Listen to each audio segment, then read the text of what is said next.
Greetings, members, one and all of the Salivation Nation. Why sales tax elimination on gold and silver is so important. Let's explore.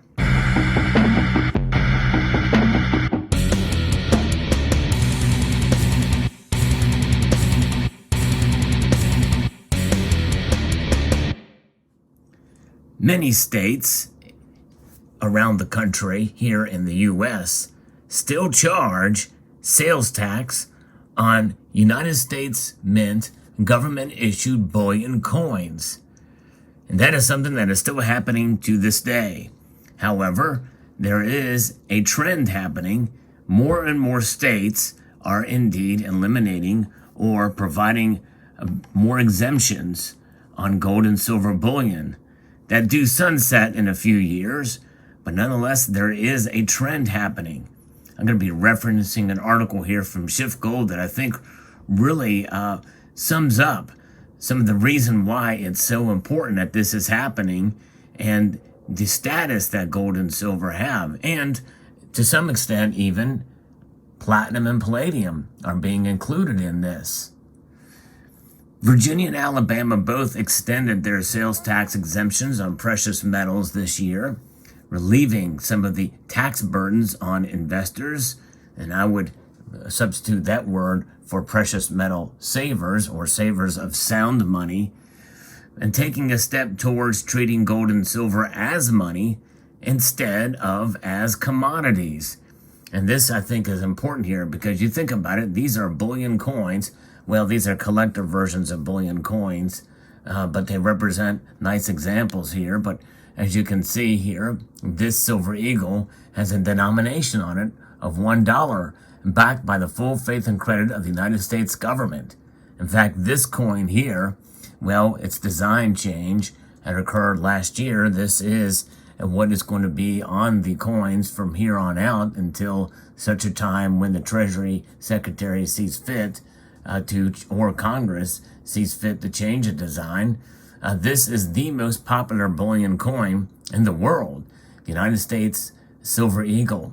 And of course, it is quite evident considering the premiums, which are quite high on this piece. But regardless, it is a very popular coin. And so a lot of taxes have been collected because of that coin and minted by the United States government. Now, these coins I bought directly from the United States government, the United States Mint. I didn't have to pay sales tax on them. They're exempt because it was directly from a government institution. The only problem is the bullion version of these coins that are issued from authorized purchasers to bullion dealers, there's a tax levied on those, and bullion dealers are collecting those taxes for the states. The article continues about Alabama Senator Tim Melson of Florida filed Senate Bill 13 earlier this year. The new law extends the sales tax exemption on gold, silver, platinum, and palladium bullion that was passed in 2018 from 5 years to 10 years. It also lowers the level of precious metal content necessary to qualify as bullion under the law from 90% to 80%. In other words, now people can stack Canadian spending silver and be able to take advantage of that law. In Virginia, Senator Frank Ruff sponsored Senate Bill SB 26. Delegate Amanda Batten sponsored House Bill 936. A 2018 law exempted the sale of gold, silver, and platinum bullion or legal tender coins over $1,000 from the state sales tax. That exemption is scheduled to sunset on June the 30th, 2022. SB 26 removes its sunset date, making the exemption permanent, at least until 2027. HB 936 goes a step further and removes the $1,000 limit to all bullion transactions will be tax-free. But this legislation includes a sunset date of June 30th, 2027. In effect, the enactment of these two bills, bullion sales over $1,000 will be permanently free from sales tax, and bullion transactions under $1,000 will be free from sales tax until the 2027 sunset date. And they go into effect on July 1 of this year. So we're knocking down some barriers here. 41 states have eliminated sales tax on gold and silver bullion to date. The only states still having taxes on the sale of precious metals bullion with no limitations are Vermont, New Jersey, Maine, Tennessee, Kentucky, Wisconsin, New Mexico, Mississippi, and Hawaii. The District of Columbia also taxes physical gold and silver purchases. A bill to repeal Tennessee's sales tax on precious metal bullion has gone to the governor. So that could be the next state to fall in line, and I typically report on these as I hear about them. Sales tax on gold and silver raise investment costs. Repealing these taxes knocks down one barrier that might keep investors from considering physical metal for their portfolios. Also, with the advent of electronic payment services, it's easier than ever to use precious metals in everyday transactions. Companies like Gold Money facilitate this, but taxes on precious metals bullion erect barriers to using gold and silver as money by raising transaction costs. Passages of these bills would take a small step towards undermining the Federal Reserve monopoly on money by eliminating one hurdle to use gold and silver in everyday transactions. In effect, states that collect taxes on purchases of precious metal act as if gold and silver are not money at all. They are still only see this as money. And of course, there's a debate here in this community about whether this bill is money. I do see it as money. It just is bad money. Whereas the coins you see before you here in front of this dollar bill are indeed good money, sound money. This is unsound money. It is losing value month over month at a rate over 1%. But nonetheless, that is something, and that's going to break the barrier when you have to pay more taxes on the metal that you buy. With the advent of electronic payment systems, and this is something where there is transactions that occur, and you buy the bullion in digital form, it's going to make it much easier to use for transactions. In effect, states that collect taxes on purchases of precious metals, do act as if it's not money. Imagine if you asked a grocery store clerk to break a $5 bill and he charged you a 35-cent tax. After all, you were only exchanging one form of money for another, so that would seem kind of silly. That's essentially what a sales tax on gold and silver bullion does. By eliminating this tax on the exchange of gold and silver, states treat specie as money instead of a commodity.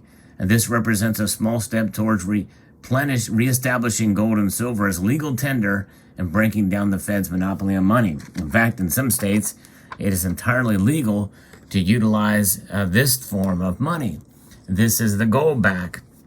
And though there is a premium tied to these, especially if you buy these as collectors, you can purchase these for an amount above spot, because this is 1/1000th of an ounce here.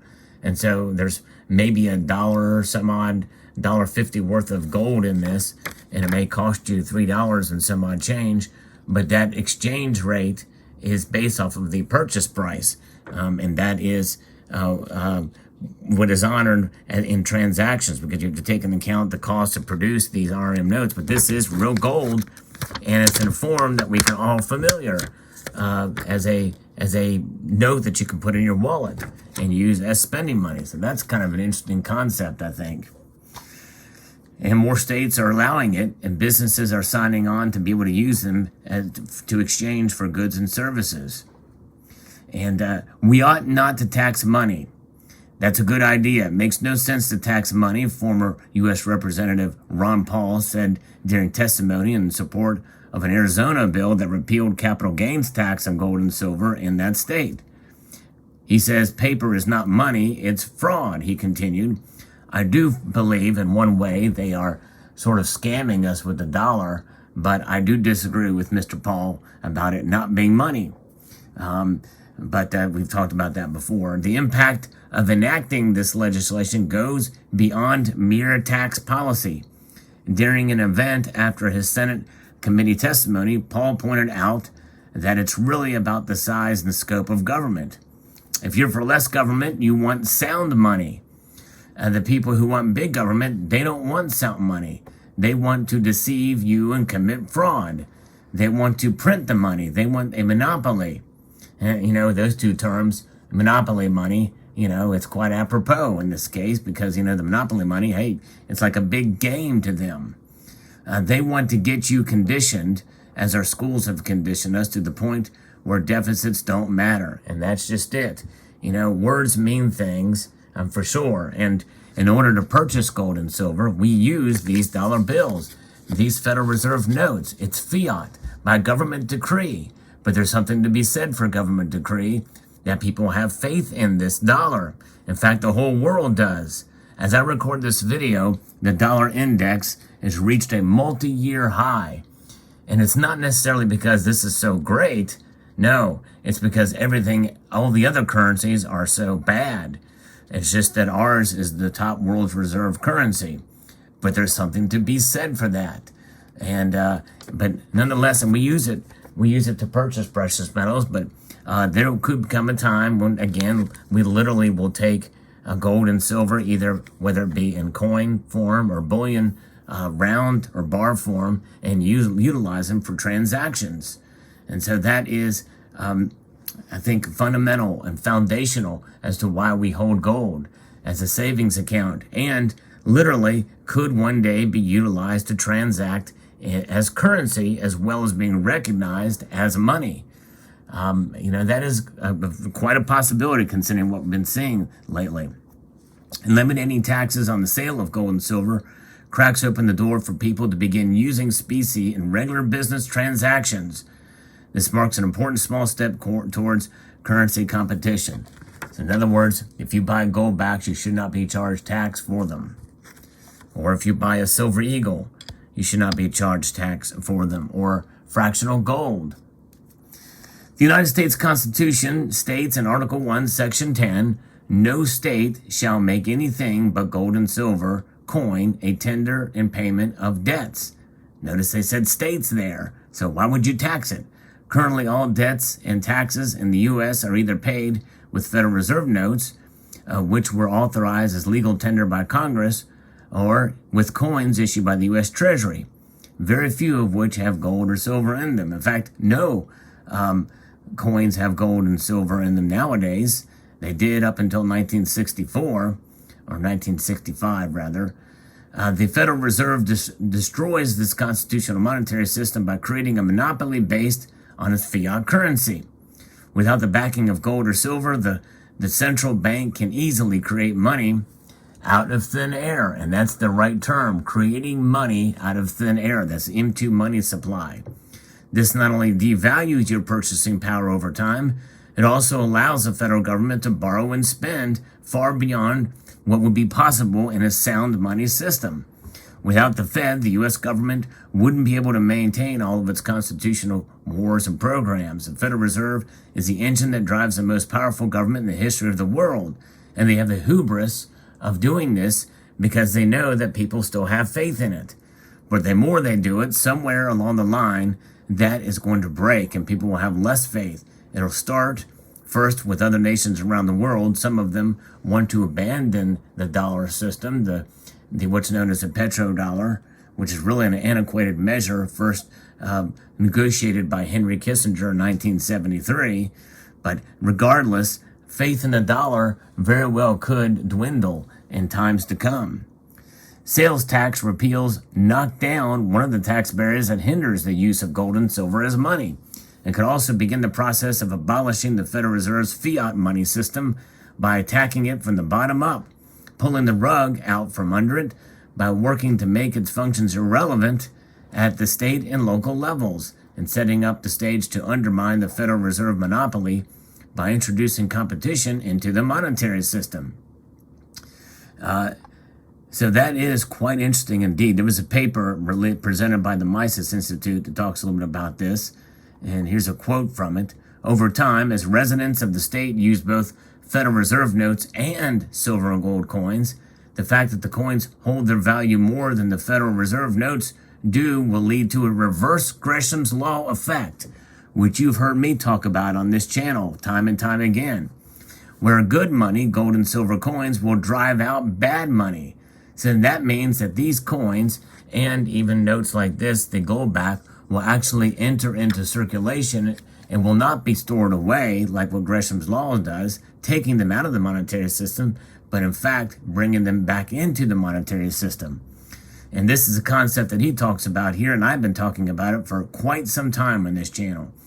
So a cascade of events could begin to occur, including the flow of real wealth towards the state's treasury, an influx of banking and business from outside the state as people in other states carry out the desire to bank with sound money, and an eventual outcry against the use of Federal Reserve notes for any transactions. And that's interesting. We see some states, well, notably Texas, has their own depository, gold depository.